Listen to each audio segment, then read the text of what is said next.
Welcome to today's TLC. Whether you found this podcast on my website, through the emails I send, or simply from a friend, I'm glad that you've decided to add some TLC today. Hello, my friends.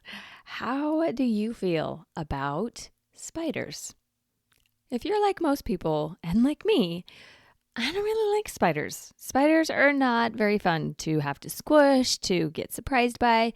But living in Texas has helped me relax a little bit about my fear of spiders over the years, until a few weeks ago when I walked face first into a Texas-sized spider web with a big old spider right to my face. In that moment, all of my hatred and fear for spiders came rushing back to me, and I was a little bit traumatized, I'm not gonna lie. See, I had been going on a morning walk every morning for the past few weeks, and it had been so refreshing to me. A good friend of mine shared with me that if you wake up in the morning and go for a morning walk, it actually resets your biological energy because you're out in nature and out in the sun, recognizing that morning light, and it will reset your clock and help you not be tired. It's kind of like an internal alarm clock that says, body, it's time to be awake. And it really actually has been helping. Just a simple 10-minute walk right when I wake up in the morning, and it's been so beautiful, and I loved it until this moment with this spider. To help you picture what this moment was like for me, you kind of have to know what it looks like as you walk outside my front door. Up until this moment, I had been walking out my front door, taking a big breath and looking around at the beautiful skyline as the morning light was rising above the trees. Then I would walk down the sidewalk at the front of my house, and there's a bush to my right and a tree to my left. I hadn't really thought about that bush or that tree. I would just take in the morning air and then go for my walk down that path from my front door to the sidewalk and walk around the neighborhood. Well, on this particular morning, I walked out and a huge spider, like the size of a quarter, had built its spider web connecting that bush to the branches on that tree. And I literally face first walked right into it. I was so mortified that I threw my phone and screamed like a little girl. It's like 6:45 in the morning, y'all. And that morning walk turned into a morning run because I had so much energy about this spider on my face. And I ran and came back and was like, oh, I can't believe what just happened to me. I'm never going on a morning walk again.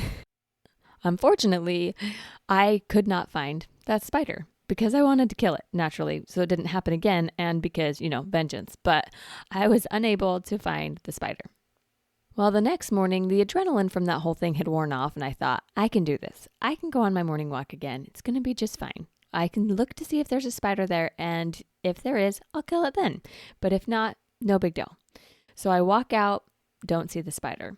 Try and take a breath, but internally, I just had that worry energy. You know what it feels like when something happens and after that, you just can't shake the worry. Like if you've ever been in a car accident, every little thing that comes out of the side of the street or each intersection you come to, it just is a heightened awareness of all the things around you. And you just feel that anxious worry come with you. And it was shocking to me that this small little thing like a spider brought so much worry energy with me each morning as I'd go out on this walk. I could just feel my survival brain on hyper mode every time I walked out my front door. And it was frustrating me because I told you how renewing that energy and that rhythm on my morning walk had been. And my whole goal was to reset my biological clock and embrace the day with more energy. But here I was embracing the day with worry energy. So naturally, I tried to ignore it, tried to resist it, push that out of my brain and think, brain, it's fine. We're totally safe. Don't worry about the spider. We're going to be fine. For the next few days, anytime it would come to my mind, I would just push it away and pretend like there was no spider and be like, we've got this, it's totally fine. But my eye couldn't help but glance at that spot to make sure there was no spider. So instead, I had my husband cut the tree. I figured if the tree branches were further away from the bush, then that spider couldn't come back. And it helped a little bit, but that worry energy was still there every time I went on my walk.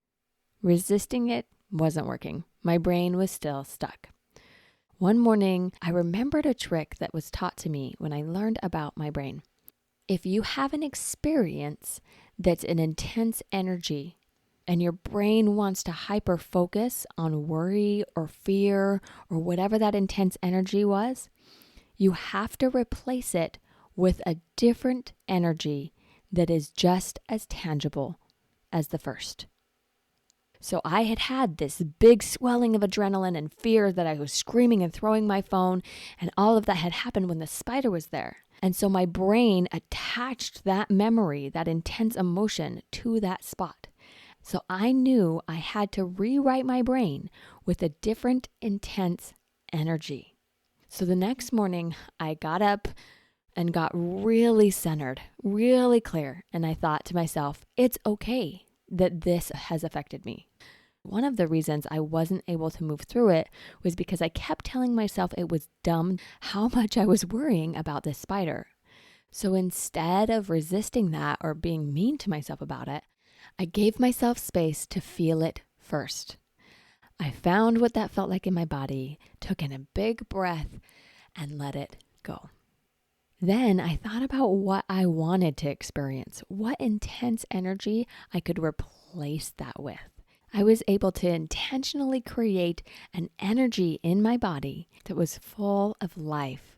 I closed my eyes, felt it from my toes all the way to my fingers, standing there on my front porch, taking in a big breath and just looking out over my neighborhood and remembering why I loved my morning walk. I loved my morning walk because it helped me connect with God.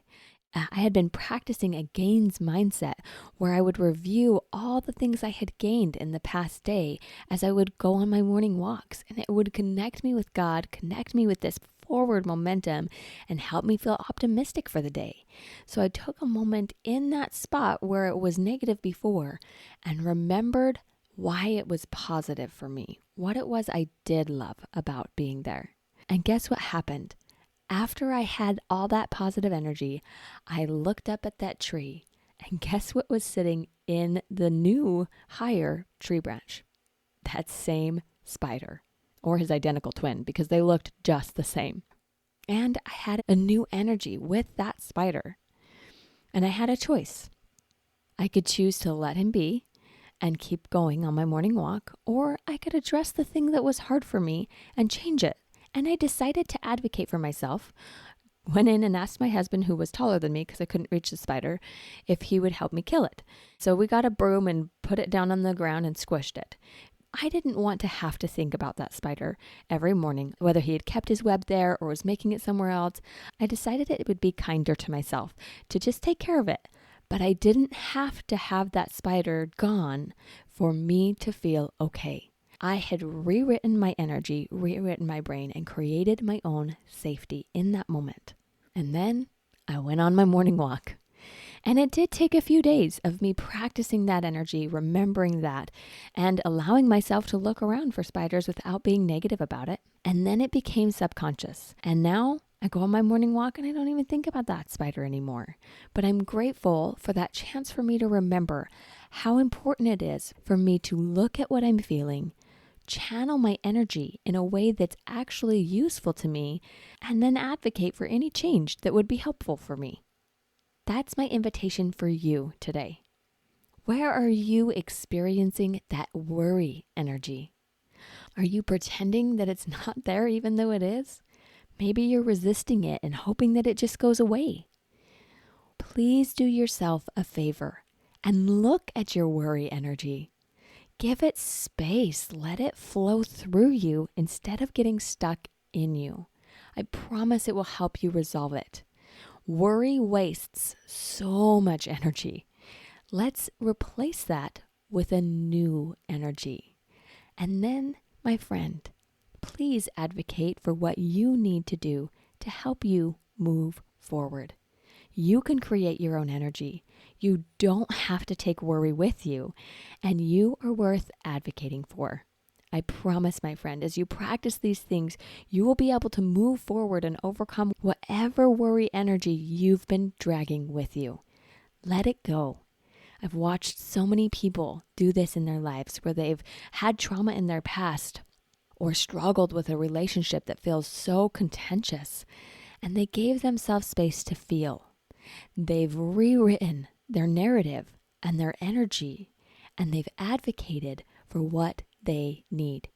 They've done it, I've done it, and you can do it too. Watch for that worry energy. Then pick one simple thing that can add that TLC to your day and let go of the worry energy. You can do this, my friends. I believe in you. And if you need any help along the way, I would be honored to help you move past the worry to a life you enjoy living.